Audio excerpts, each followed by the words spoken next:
Ujmi o mi mamá, madre mía también en árabe, da nombre a la novela, que es mucho más que una novela, es un testimonio del cual vamos a hablar esta tarde acá en Frecuencia Literaria, donde lo histórico y la memoria familiar se entremezclan para abordar la migración palestina, la con mayor presencia en Chile fuera de Oriente Medio.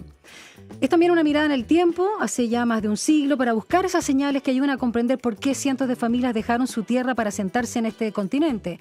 Hay mucha bibliografía al respecto, pero para mí lo más interesante es lo que dice en relación a una cita que hace su autora, en este caso Isabel Baboun Garib, cuando cita a Annie Ernaux. Es muy sincrónico con su libro. El otro gran relato, el de los orígenes, y el relato familiar y el relato social son un todo. Y para mi gusto, Isabel lo hace con maestría, con una candidez, con una rapidez, con una poesía, a propósito también del idioma de sus ancestros, en Ujmi, una historia de la migración palestina, editado por Tusquets, que es de la editorial Planeta. Isabel Baboun Garib, actriz y escritora, profe también, doctora de literatura por la Universidad de California y magíster en escritura creativa por la Universidad de Nueva York. Anteriormente, seguramente la conocen, yo la tengo pendiente, autora de la gran novela, porque todos mis contactos han dicho que es imperdible, La Tailandesa, y el libro de cuentos Un hermano muerto. Isabel, un placer que estés aquí con nosotros en Frecuencia Literaria. Muchas gracias, muy bien, muy emocionada con toda esa presentación y muy contenta de que el libro convoque a conversar, así que muchas gracias por invitarme. A conversar, a sentir, a conectar. Te decía fuera de micrófono, no tengo ni un pudor en repetirlo, amé tu libro. Muchas gracias. Isabel, creo que por lejos, y yo soy, no sé si buena lectora de lo que uno lee, pero sí en número, cuantitativamente, leo bastante y ha sido lo mejor que he leído en el último tiempo. Y no puedo evitar, por mi sensibilidad, conectar con plumas como la tuya, con esa rapidez, con esa honestidad muy auténtica, muy valiente, juguetona y rítmica, porque es sumamente musical tu pluma. Yo no he leído La Tailandesa, como te decía, pero tú señalas, y me decía fuera de micrófono, Isa, que son de estilos distintos. Sí. ¿Qué pasó aquí con la voz de esta hermana, hija, sobrina? Sí, madre no. Ah, no, madre no. Que lo dice el libro, no. Me parece genial la pregunta porque, bueno, primero gracias por todas esas flores. Lo que pasa es que con La Tailandesa, la novela anterior, vamos a decir que elaboré, o más bien dejé que la escritura fluyera en relación a la necesidad de ese cuerpo, que era el personaje principal, Diana, que estaba sobre todo enraizada en una rabia profunda. Entonces la rabia, ese sentimiento un poco es el que, y en gran medida motivó la voz de ese personaje y la frase corta, poesía también, por cierto, pero la frase corta determinó la rítmica o la musicalidad de ese personaje. Acá, en cambio, para mí era muy importante lograr una polifonía. Es decir, leí muchísimo, fue un proceso muy intenso y sobre todo cuando se trata de escuchar testimonios de otros, hay que prestar mucha atención, pero la atención no solamente de atención para que no se me escape ningún detalle de la historia, de la no sé qué, sino en que son ritmos los que están hablando. Y como es además un trabajo de no ficción, porque también obedecen a testimonios, ciertas historias que sucedieron, era muy importante que esas voces tuvieran conservar su rítmica como conservar su identidad, vamos a decir. Entonces esta idea polifónica te la digo como un gran coro, porque eran muchas historias, aunque no eran tantas las personas, pero eran muchas historias, sobre todo familiares, y yo quería que conservaran como dice Alexievich, Svetlana Alexievich, que lo digo en el libro, que conservaran la historia de los sentimientos de ellos. O sea, no quería que fuera más importante, por ejemplo,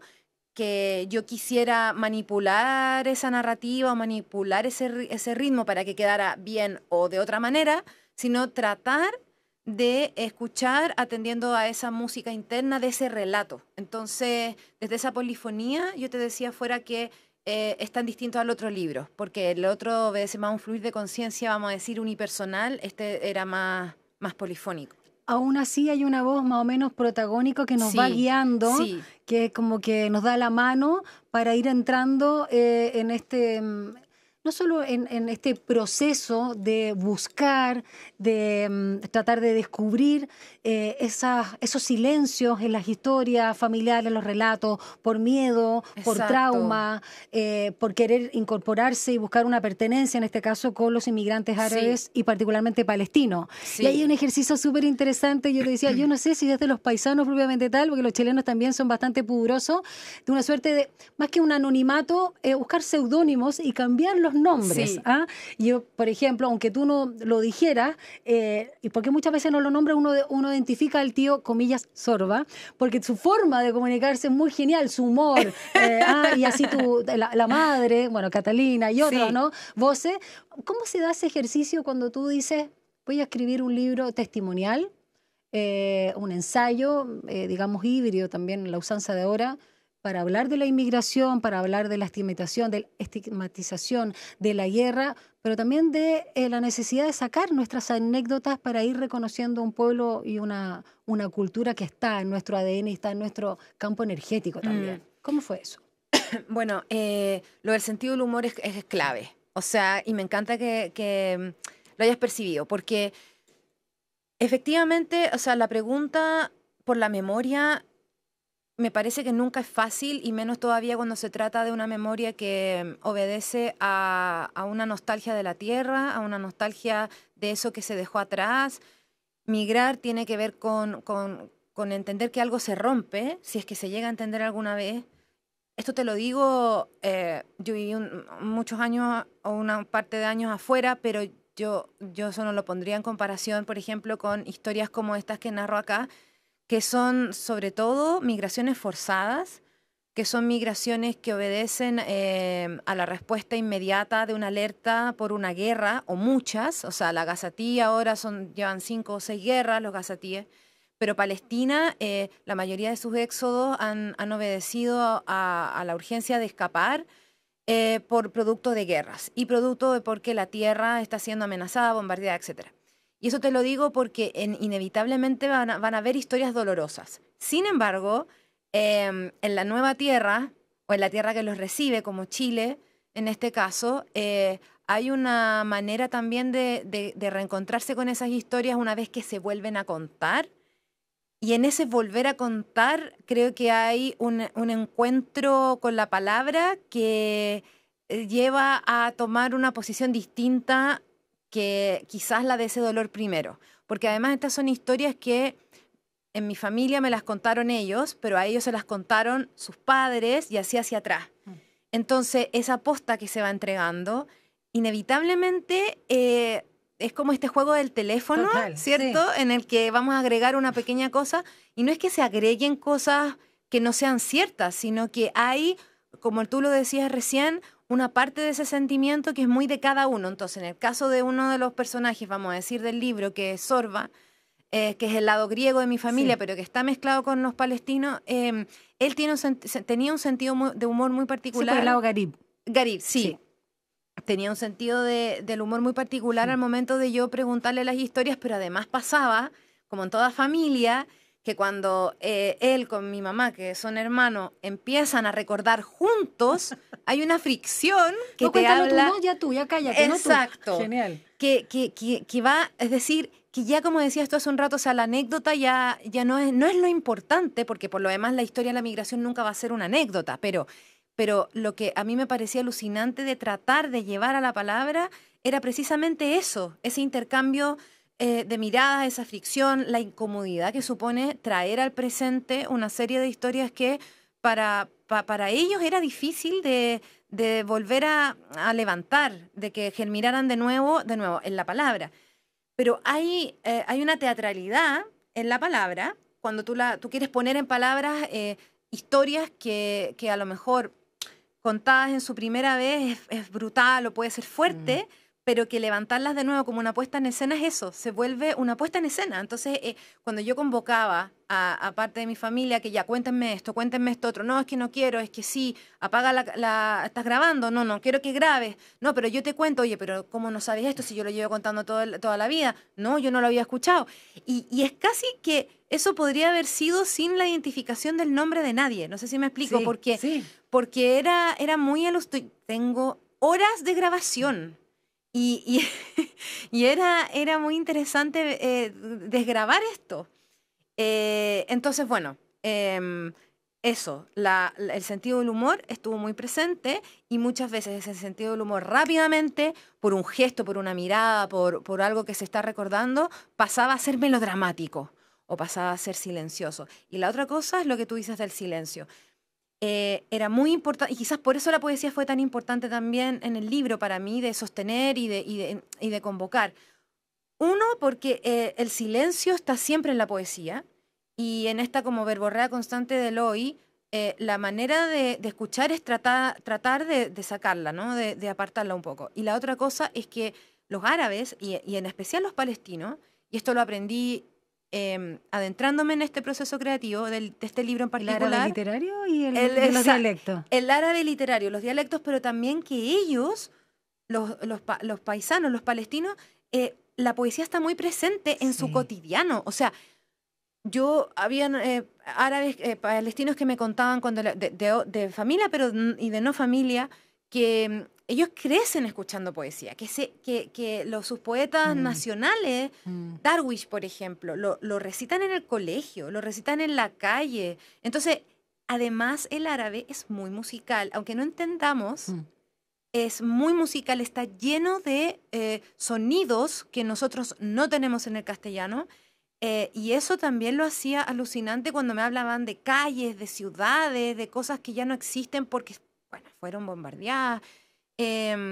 Palabras que yo recuerdo de la infancia, de mi abuela hablando en árabe, o sea, no podía no estar presente algún tipo de música en toda esta narración. Absolutamente, Isabel. Y hay algo muy interesante porque tú cuando relatas estas anécdotas, parecen como pequeñas obras de teatro, pero no por la ficción, sino por este humor, ¿no? Y por supuesto los diálogos.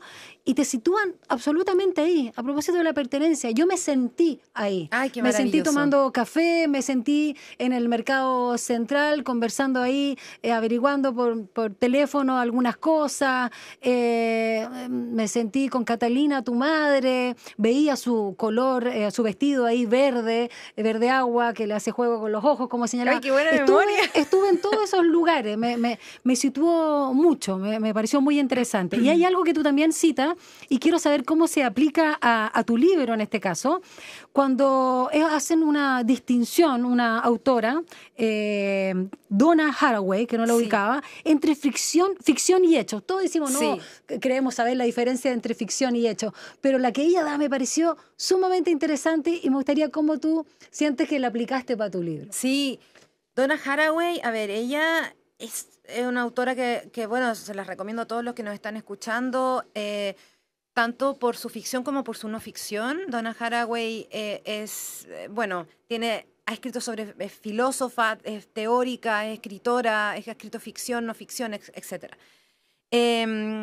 Bueno, en fin, se me ocurren muchas cosas para decir, pero para acotar lo que me preguntas. Y en relación a lo que yo coloco en el libro, que me pareció central para poder escribirlo, es que ella diferencia los hechos de la ficción. Eso. Pero también es muy increíble lo que ella dice, porque de alguna manera la ficción nunca está exenta de los hechos. Sin embargo, muchas veces para poder escribir ficción, dice ella, y poder asentar un hecho, o sea, cuando queremos, escribir un hecho para poder asentarlo, necesitamos de la ficción. Entonces, lo que yo iba entendiendo también es que para empezar o para terminar, toda escritura es ficción. Podemos decir aquí, este es un libro de no ficción, sí, pero también es de ficción, por lo que tú también dijiste hace un momento en relación a estas pequeñas obras de teatro, que también, porque ahí hubo muchas decisiones que tomar, o sea, o yo narraba cómo llegaba a la casa de alguien y entonces nos sentábamos a conversar y se me develaba una verdad, me parecía que todo eso era demasiado tiempo. Tú pones la escena, yo quería tú entras. Claro, sí, yo quería la escena. Sí. Y en ese sentido la escena es un hecho muy concreto, está llena de información, vamos a decir fidedigna si quieres, fidedigna con muchas comillas porque también está sostenida desde un relato, y eso es lo precioso del relato, que lo vamos articulando en el momento, porque las personas además que me contaban sus historias, yo nunca en ningún momento les dije, ya, se van entonces a estudiar, cómo fue, averigüen por su lado. No, la memoria es espontánea, no, obvio. Igual que la ficción. Sin embargo, hay hechos que están dentro de esa memoria espontánea. Entonces ahí yo tomé esa decisión y dije, bueno, lo que hice Donna Haraway, que además está en un libro muy grande en donde habla de una serie de otras cosas en relación a la ficción, a mí me parece que era muy, muy importante de que lo sostuviera a lo largo de todo el libro, esta idea de que un hecho no está exenta de ficción y una ficción no está exenta de un hecho.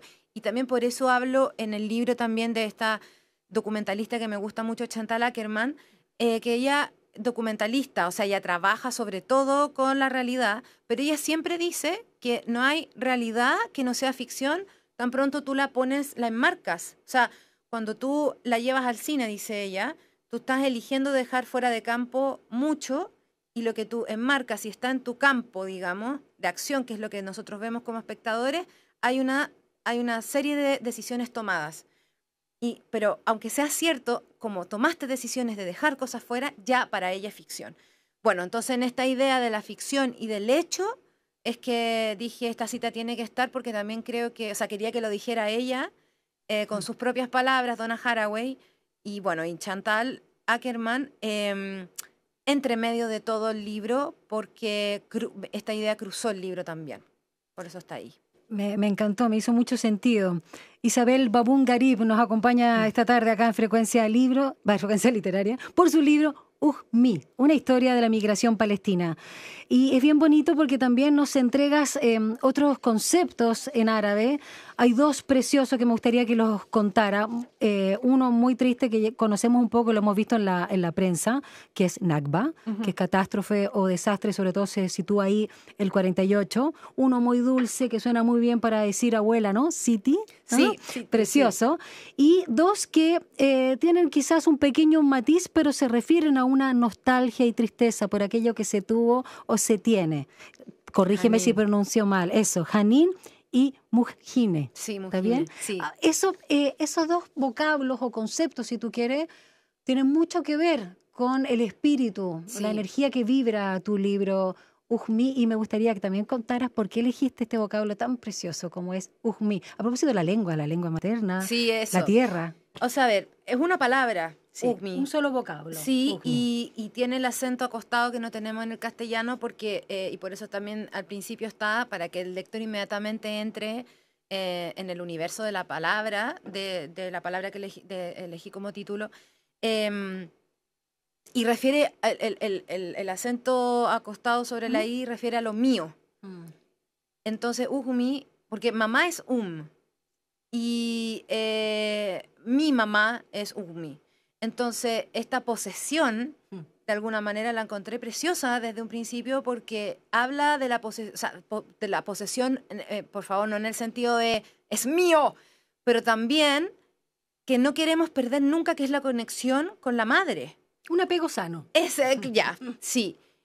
Ahora, ese apego o esa conexión con la madre, lo queramos o no, está toda la vida. Es decir, es de esa juntura que no nos vamos a poder desligar nunca, se quiera o no se quiera. Y para mí eso tiene una fuerte relación con lo que tú decías del sentido de pertenencia a un lugar, como por ejemplo tu tierra, y todavía más con la tierra que dejas en un proceso de migración, de exilio. Y por otro lado, que te iba a decir otra cosa en relación a... la tierra no, la lengua materna, eso era lo otro. Y la otra cosa que está súper presente en el libro es que en un proceso migratorio, que son tantas cosas, entonces ya. En un proceso migratorio, y sobre todo el palestino, acotándonos a este tema, por la lengua, una de las cosas que ellos más querían preservar era la lengua. pero es una de las cosas que primero pierden, porque la única manera de poder, leí, me contaron, me dijeron, escuché, una de las primeras cosas que se pierde es la lengua materna, porque si tú quieres asentarte, o sea, ellos cuando llegaron, estamos hablando de mediados del siglo XVIII, XIX, cuando llegan, lo primero que ellos quieren es poder decir, ah, me siento en parte de este lugar. Y eso te lo da la lengua. Ahora, por eso también hubo, por ejemplo, muchos matrimonios exógenos. ¿Qué quiere decir eso? Que ya no se casaban solo entre ellos, sino que estoy hablándote ya de la segunda o la tercera, cuando ya hay para más una migrantes. cohesión, ¿Sí? una inclusión para, exacto, social. Para poder ampliar el lenguaje, la lengua y poder comunicarse. Entonces, la lengua árabe se va pasando, como cualquier otra me imagino, se va pasando de generación en generación. Pero es la lengua que aprendes de tu madre, ¿cierto? Y de alguna manera esa lengua es la que te va a mantener también ligado a tu tierra. Entonces, el título responde a todo eso, a toda esa vuelta, o sea, a la vuelta de la vuelta a la tierra, a la vuelta a la lengua materna, la vuelta a tu madre, aunque quizás está lejos. Entonces, también es como un estar lejos, o sea, es como un llamado al estar lejos, quiero decir, el título, porque muchas madres se quedaron, por ejemplo, en Palestina, mientras el hijo se fue, como lo menciono más hacia el final, en relación a algunas novelas que hablan del tema. Muchas veces las familias que migraron, o muy pocas veces, migraban todos. En el caso de mi familia, vinieron todos en barco, pero hay muchas familias que no, que quedó una parte, y eran los que venían, que llegaban al país, en este caso Chile o América, que bueno, mandaban dinero con la esperanza de que en algún momento pudieran traer a la familia entera. Entonces, estos otros conceptos que tú mencionabas después, como la nostalgia, por ejemplo, o la Nakba, que refiere a la catástrofe, ¿cierto?, del 48, que es cuando hay una salida de un gran número de palestinos, quizás el más grande, refieren precisamente, bueno, por eso se habla de catástrofe, y a mí me hizo pensar que la migración es una catástrofe en gran sentido, pero porque hay una rotura irreparable y hay un rompimiento, o sea, irreparable, aunque ellos llegaron a América con una esperanza muy grande, que era hacer familia y hacer hogar. De hecho, muchos de los palestinos, bueno, y árabes, estoy hablando de libaneses, sirios, exacto, que llegan a América, se dice, y ahí cito a Lorenzo Agar, el historiador, que fue muy fortuito Chile, porque muchos no tenían idea qué era Chile. ¿Dónde estaba? Sabían que estaba en América, pero no sabían. Y no les prometieron ni tierra, ni trabajo, ni oficio específico. Nada. Sí escuchaban y se decía que había mucha tierra para labrar, que habían oportunidades en donde muchas más que allá, que en Palestina, o en las tierras a territorio árabe, para trabajar, para ganar dinero. Entonces ellos vinieron en condiciones súper precarias, pero está contenida esa idea de pérdida en el lenguaje, en la tierra, la pérdida de familia, su fragmentación, por eso también el libro tiene esta estructura fragmentada. Y Janine, que como tú lo decías, tiene que ver con la nostalgia, refiere a todo esto que te acabo de decir también, o sea, a una lengua, a la madre, a una tierra que se deja, y también incluso nostalgia por el futuro, te diría, porque es la gran pregunta que todavía se hacen muchísimos migrantes, palestinos sobre todo. Bueno, ¿va a llegar el momento en el que vamos a poder hacer hogar en nuestra tierra? O sea, ¿vamos a poder volver en algún momento? Algunos ya no lo hicieron, pero sobre todo te lo digo por el contexto de guerra. Entonces, Janine, creo que es una palabra preciosa que también refiere, es transversal y no es exclusiva tampoco de un proceso migratorio. Creo que responde a, me atrevería a decir que a todo proceso migratorio, esa nostalgia. Me parece como con mucha conexión la elección del título, y de hecho yo elegí, valga la redundancia, tu libro por el título, sin saber, me gustaron las letras, una cosa energética. Digo, qué lindo, y de hecho, como que a la rápida, este libro cuando nos llega dentro de las novedades, ¿no? Te había vinculado a ti, Isabel, que por supuesto te ubicaba, ¿no? Y nos habíamos encontrado en algunos encuentros literarios y por tu libro también te ubicaba, y imposible con ese pelo crespo precioso que tiene no diferenciarte. Y cuando leo, de hecho, sabes que quizás por la M, obviamente, algo muy directo, relacioné con lo materno sin saber, pero no sabía que era de lo árabe, nada. No me fijé ni en la foto, que ahí está Gaza y todo. O sea, Palestina. No me vinculé con eso hasta que leí la bajada, pero dije, no, con ese título yo quiero el libro. Ay, qué maravilloso. Sin saber si era japonés, árabe, no tenía idea. Bueno, vamos a seguir conversando, por cierto, luego de la música, con nuestra invitada, Isabel Baboum Garib, por Ummi, una historia de la migración palestina, que, como comentábamos, ¿no? Aquí viene interesante porque es como un rompecabezas con un relato fragmentado, donde se buscan las piezas y aparecen ahí una pluma directa, una voz auténtica, varias voces auténticas, pero que devela ahí todo un proceso de búsqueda de los orígenes, entrelazando las preguntas a los familiares, algunos esquivos, otros desmemoriados, sobre la llegada a Chile de los primeros ancestros desde Medio Oriente, Palestina, Siria, y el Líbano principalmente, y todas estas olas migratorias de mediados del siglo XIX e inicios del XX también. Esto de llegar a la chimba, muchos conocemos, ¿no? Por supuesto, el comercio como actividad fundamental, los textiles, los bazares, o los talleres en la casa. Y esto de hacer clan, que es algo también muy particular y que es muy lindo de todas las culturas en realidad, de vivir ahí, de cuidarse. Vamos a la música y vamos a seguir conversando y sobre todo escuchar, porque nos va a leer parte de su libro Isabel. Así que presenta la canción, la tienes ahí anotada con el torpeo. Sí, entonces vamos a ir a escuchar a Anita Tijoux con Shaya Mansour de Somos Sur, y el tema es... Somos Sur. Ahí Eso, está. vamos, Somos Sur. Muchas gracias.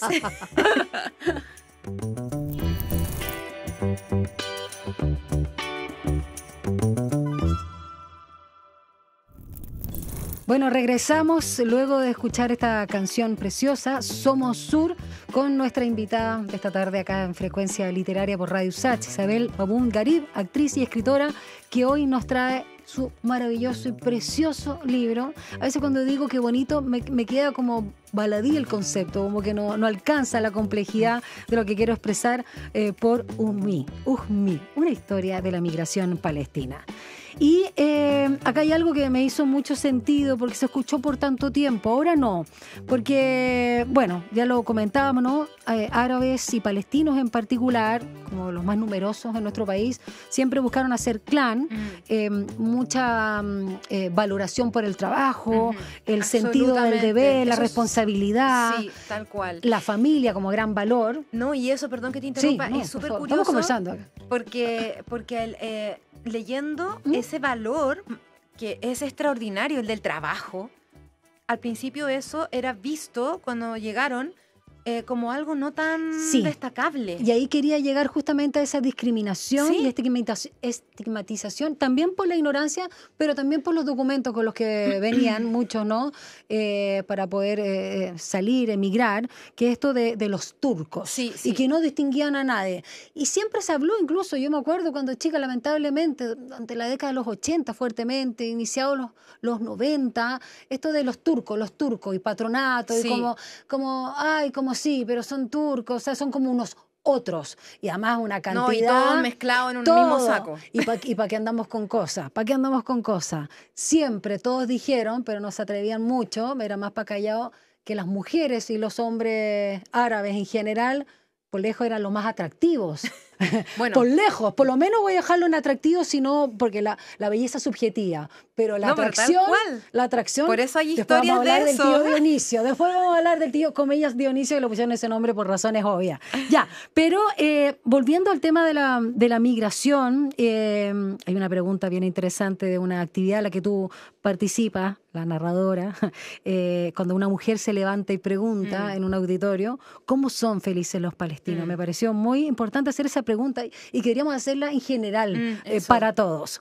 Y acá, con todo este tema de la discriminación y estigmatización, como decíamos, también hay bastante ignorancia de los lugares que llegan, de cuáles son sobre todo de Palestina. Tú nos cuentas ahí, son 3, Belén y son 2 más, no me acuerdo. De los que están en de tu familia, sí. Exacto.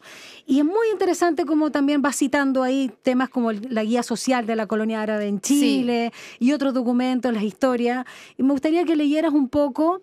Este es uno de los tonos que tienes en tu libro, porque son muchas formas, no solo voces, sino formas de cautivarnos. Pero esta tiene que ver un poco con el tema de la migración para que entendamos y nos situemos. Bueno, decirles que... no hablo más.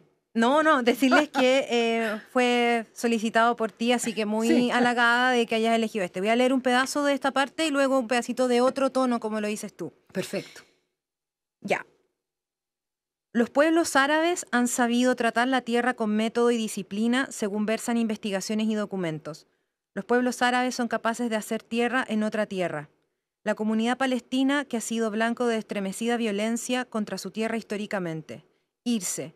¿Qué ha significado? ¿Qué significa hoy, casi 2 siglos después? Todo. Irse ha significado todo.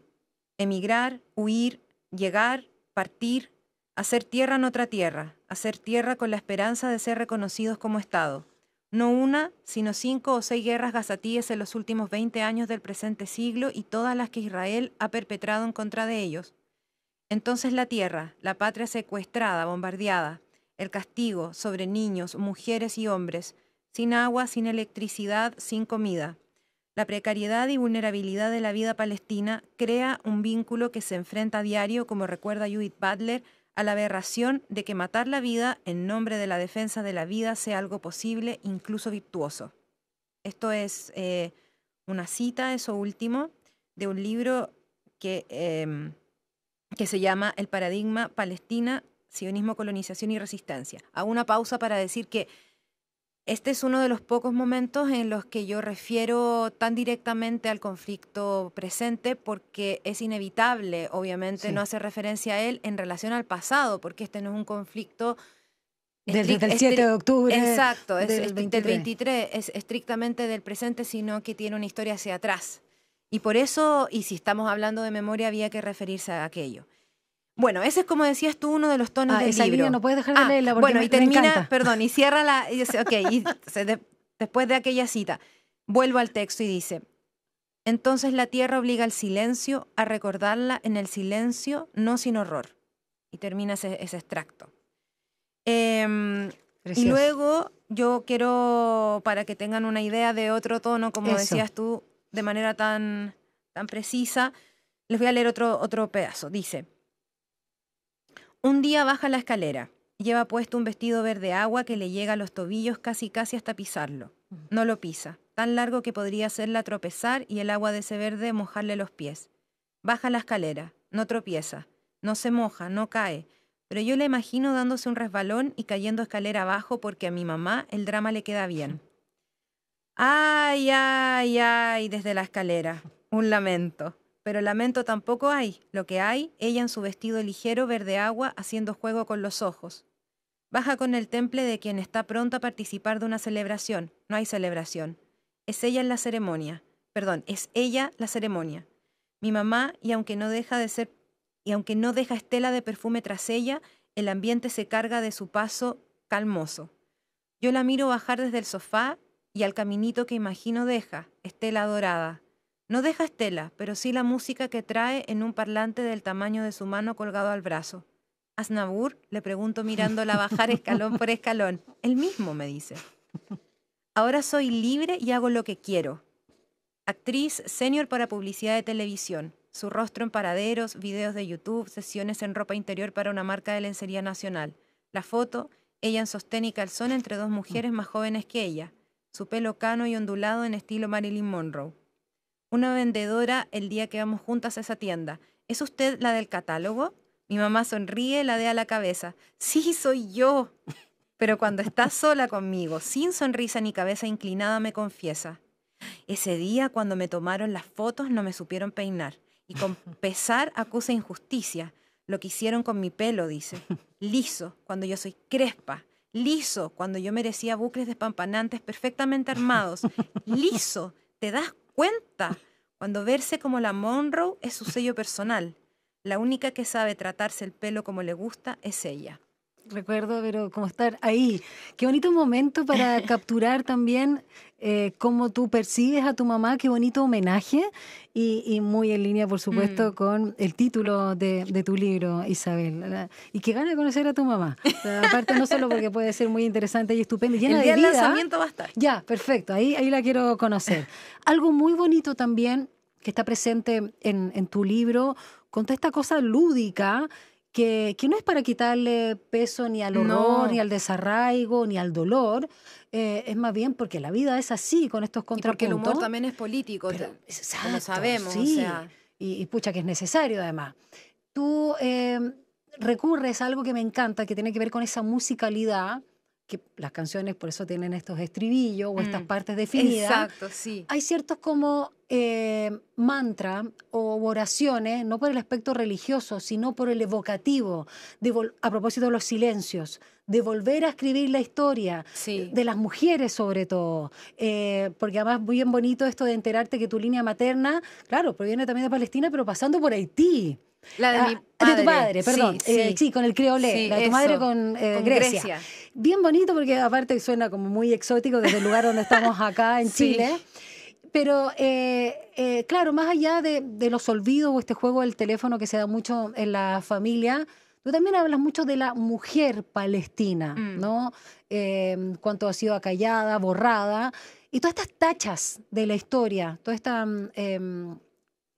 falta de relato, o más bien, hay relatos, la oralidad, pero no la historia con mayúscula para los oprimidos, ¿no? Los que están en este caso tratando de sobrevivir y tienen que verse expulsados de su tierra. Entonces tú, vuelvo, repites y me da una sensación con una intencionalidad, no sé si es consciente o no, de reparar o de volver a tejer por la falta también de esa presencia tanto de mujeres, de tu propia familia, que es una historia de la inmigración palestina, y de toda la Palestina. Son como las pepitas de la sandía. Sí, o sea... No sé si se entendió lo que dije. Sí, creo que sí, no, perfecto. Agarra donde quiera. A ver, primero, de nuevo el humor, es tal cual tú lo dices, es una manera de enfrentarse, es una manera de hacerle frente, ¿no? al dolor. Y es una... Bueno, lo podemos mirar desde un montón de lugares. Yo te dije político, podría ser psicológico, psiquiátrico, psicoanalítico, desde un montón de lugares, poético, por cierto. Pero político es lo que también fui descubriendo en una serie de documentales que vi del tema y de otras cosas, para entender cómo hablar de lo que estábamos conversando antes de instalar la realidad desde un relato. Luego, lo que tú hablas de entrelazar, eso sin duda fue súper difícil, por eso también el libro tiene la estructura que tiene, porque no me hacía sentido armar un relato, vamos a decir, fluido, como una crónica larga, porque pensaba pues, que para eso vamos directamente a una fuente histórica. Esto empieza, la línea cronológica, pero el tiempo en una migración está roto también.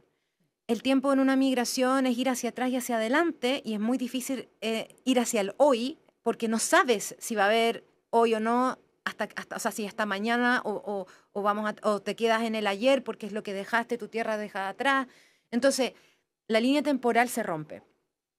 Y en esa temporalidad también y en la investigación que fui haciendo me fui encontrando, sin embargo, con que desde siempre las mujeres palestinas tenían esta intención de lo que tú dijiste muy lindo con esta idea de las pepitas, de juntar como fuera, reunir al clan, reunir a la familia.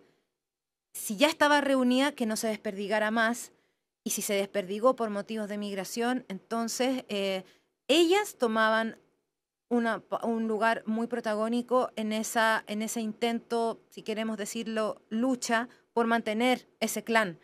Y una de esas formas que tuvieron fue literalmente armarse. Entonces, en uno de los libros que está mencionado al final también, dejé todo ahí por si también alguien quiere ir a las fuentes directamente.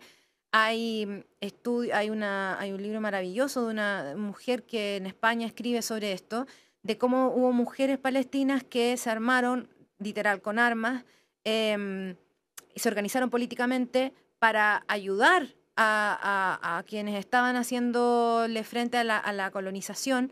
Y por otro lado, ellas tuvieron un papel súper importante en la preservación de la cultura. En Palestina, estoy hablando de nuevo, siglo XIX, principio siglo XX. Y cuando digo la cultura, digo de libros, de documentos. Hay mujeres que... No solo la culinaria. No, exacto. Sí. Porque la menciono, está... Sí. O sea, porque, a ver, y no solo la culinaria, y es porque la que más quizás nos llegó. Y a Palestino que le preguntaba, y era muy lindo, siempre me hablaba también de historias relacionadas con la cocina y la comida, no solamente porque es deliciosa la comida, sino por una razón muchísimo más profunda, que está arraigada a la familia, porque la que cocina es la mujer, en su gran parte, aunque hoy día sean también los hombres, pero siempre era convocante a nivel familiar. Pero de la mujer, que a mí más me impresionó en relación a esta preservación cultural, volviendo a lo que estábamos hablando, es esta idea de lo literario en relación a la palabra, al documento histórico, en relación a la literatura, y hubo muchas mujeres que se encargaron de preservar eso, aunque después alguna guerra haya borrado eso, por ejemplo, con bombardeos u otras formas. Y luego el libro también habla de las mujeres en el presente, para hacer un contrapeso, porque yo decía ya, esto es historia, de mi parte no supe de ninguna mujer que se armara a ese nivel, pero como entonces ellas se las arreglaron para preservar la identidad de ellas o de sus familias. Y ahí me encontré con mujeres que, por ejemplo, algunas optaron por la vida no casadas, la soltería, ser independientes y hacer sus vidas. Muchas se quedaron cuidando a sus hermanos, ayudando a su madre, porque además eran familias muy numerosas. Las condiciones eran precarias por temas de la misma migración. Y esas historias sí las pude escuchar, porque algunas de esas mujeres las tuve la suerte de conocer, otras ya fallecieron y algunas nunca las conocí. Entonces, para mí una manera de hacerle contrapeso a esta línea de tiempo que te digo que es rota, no lo digo de manera triste necesariamente, era mostrar el lugar subjetivo, la subjetividad de la familia, por un lado en el presente, y hablar de esta historia que estamos hablando del siglo pasado, casi más de eso, a través de las fuentes bibliográficas que encontré. Isa, a propósito de las mujeres palestinas en particular, si hablamos del mundo árabe y todas las formas de patriarcado existentes hasta el día de hoy, uno también hace un foco desde Occidente mirando al mundo árabe totalmente, en relación a la mujer, a todas las formas de violencia, sobre todo, y no solo digamos, la violencia física, sino todas las simbólicas, las restricciones. Y cuando pensamos voy a decir, en nuestros palestinos, porque probablemente yo soy súper paisana también, no tanto como tú directamente. No, todos debemos tener sí. algo. Y a mí siempre me ha pasado dos cosas, te voy a ser súper sincera. Los encuentro muy cercanos. Tengo muchos amigos y conocidos, por supuesto, y todos tenemos, por el mismo número que hablamos de la mayor comunidad extranjera o migrantes fuera de... Sí. Luego Honduras me enteraba por tu... Sí, o sea, al principio Chile todavía se mantiene así, o sea, no sé si al principio, perdón, se mantiene así, Chile y Honduras después. Sí, no tenía idea. Y me pasa que los siento muy cercanos. Como que siempre digo, yo tengo que haber sido en otra vida, no sé qué. Pero lo que me choca y fuertemente me violenta es el tema de las formas de machismo que todos los pueblos tienen. Entonces ahí te quiero preguntar, ¿qué te pasa a ti cuando también se habla, porque yo te decía de lo sexy, también de lo atractivo, de esta mano dura, esta mano pesada, que obviamente de aquí uno va al campo y una historia de tu abuela, el campesino, le sacaba la cresta. Es transversal, absolutamente. No es Sí, ¿te parece que hay un estigma también ahí o sí se da? Porque tú también lo cuentas con abuela y situaciones de cachetada, bueno, y la cosa de la energía sexual también que se tira a la chuña con el tío Dionisio, que igual es fascinante. Es fascinante. ¿Ves si quiero ver una foto? Genial tu pregunta. Hay, en más de algún álbum, no, en mi teléfono creo que no. Pero me puedo conseguir. Mira, en relación al machismo, es transversal a las culturas, creo yo, unas más que otras sí. Sin embargo, desde la mirada subjetiva, porque yo no soy socióloga como para decirte los palestinos son... No, lo que sí te digo, y está en el libro, es que escuché historias de familia en donde sí, la mano era pesada y había violencia Yo te diría una violencia que no era, a ver, en gran medida estaba muy arraigada a la excesiva preocupación, no la estoy justificando, pero sí entiendo un poco de dónde pudo, o sea, por qué culturalmente había muchos problemas que se solucionaban de esa forma. Generación de tu abuela, en todo caso. Sí, Bueno, abuela y de nuestra bisabuela abuela, también, por ahí. sí, no, Sí, claro. no, pero no, En ya el no presente, madre. familia, no, Sí, no, no, sí, no, en mi sí, casa como... nunca voló mano Sí, pesada, sí, sí, digamos, eso se pero entiende en el sí. libro. Ahora, también hay una necesidad, me parece, por la protección, o sea, a propósito de esto, lo que tú dices de uno de los personajes que se menciona, este tío que tenía un éxito con las mujeres y todo, y tú lo dijiste antes, también que eran o sea, sí son muy atractivos, tienen un carácter muy fuerte, pero también para ellos es muy importante, a propósito, a ver, entendamos que la familia palestina es patriarcal, tiene lo digo ahí, está así con cita, Sí. y más allá de la cita, es lo que yo viví, lo que escuché, y etcétera, patriarcal en su sistema, en su estructura, entonces la cabeza es el hombre en muchos sentidos, aunque en muchos otros no dichos es la mujer, porque es la que hablábamos junta, etcétera, cuida, etcétera. Y en esa estructura patriarcal, entonces la voz de mando. Y en la voz de mando hay que obedecerle. Hermana, hija, esposa, etcétera. Mujer. Y en esa obediencia es donde la mujer se empieza a borrar. ¿Ya?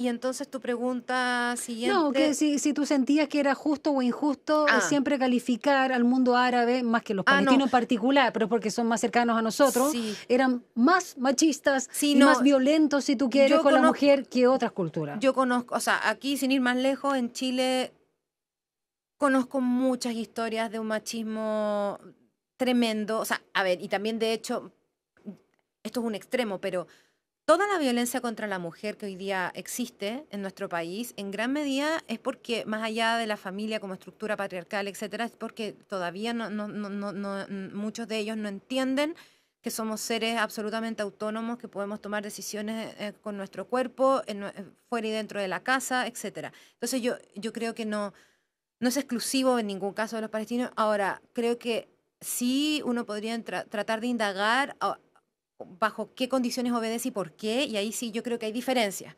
Volviendo a lo de la familia, sí quiero decir otra cosa que es muy importante la familia porque en este caso en particular del relato de la migración, porque es lo que te decía antes, de que llegan en familia, y si no llegan en familia se quieren traer a la familia, y además los rige la religión cristiana ortodoxa. Ortodoxa, claro. Y eso también es súper importante Sí. porque hay una fuerte tendencia a respetar una serie de valores que hoy día yo no estoy tan segura que rijan todavía necesariamente a las familias árabes. ¿El Eh, rito de los 40 días? ¿Aquí? o sea, hay ritos que por El luto, supuesto digamos, sí. sí. No, el ¿Se da? luto, sí, Porque... el de los 40, o sea, el de los 40 días es de los griegos, Pero que también mencionan y están, también está en los exacto, palestinos. tienen un sentido diferente, O sea, digamos. tienen una relación, porque es Exacto, con la ortodoxo, muerta, claro. con la Mm. muerte, con la relación con el alma, con el Sí, cuerpo, pero todo qué eso vida, 40 obedece. días sirviendo café. Ah, no, eso, hay Pero algo que se menciona en el libro de eso. atendiendo a gente, Dios Es una mío. locura, sí. Sí, Eh, y existe, porque ese relato me lo contó una paisana ufa, de mi edad. O ufa. sea, hay algunas que todavía, familias que todavía preservan esa, sí. Pero en relación a así es más o menos no. O sea, yo creo que me gusta esto de la mirada tuya, como lo pones, que es una mirada mucho más amplia, mucho más grande. Y yo creo que, o sea, y lo del machismo sí lo pongo en el libro, sobre todo también para entender por qué, o sea, cómo funciona una familia palestina en sus partes, hijo, padre, madre, hermana, mujer, hombre. O sea, cómo son esas relaciones. Y por eso pongo una serie de diversidades, de perfiles de mujeres, porque se repite un poco ese Exacto. patrón.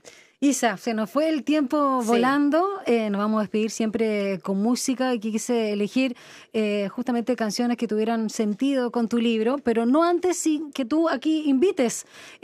Hoy estamos a jueves 13, pero me gustaría que invitaras para el lanzamiento de tu libro, donde va a ser todas las coordenadas y las redes sociales y todo mucho más para UJMI. Sí, los dejo a todos invitados el próximo martes, próximo no, subsiguiente martes 25.